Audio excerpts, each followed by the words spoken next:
A tremendous guest here, Josh Cassada, who is a physicist, a test pilot, and an astronaut. Things seem really scary when you first hear about it. You're like, I don't get it. I just don't get it.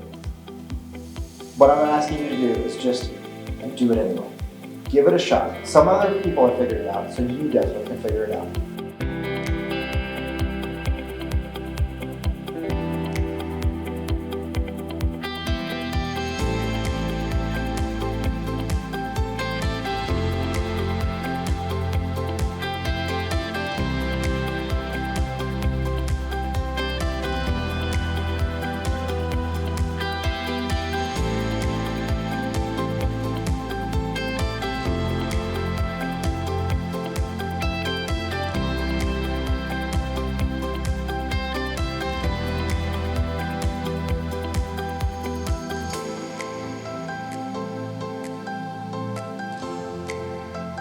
Therefore, be it resolved that the Senate of the Legislature of Louisiana does hereby recognize Wednesday, May 8th, 2024 as Louisiana Legislative Space Day at the Louisiana State Capitol.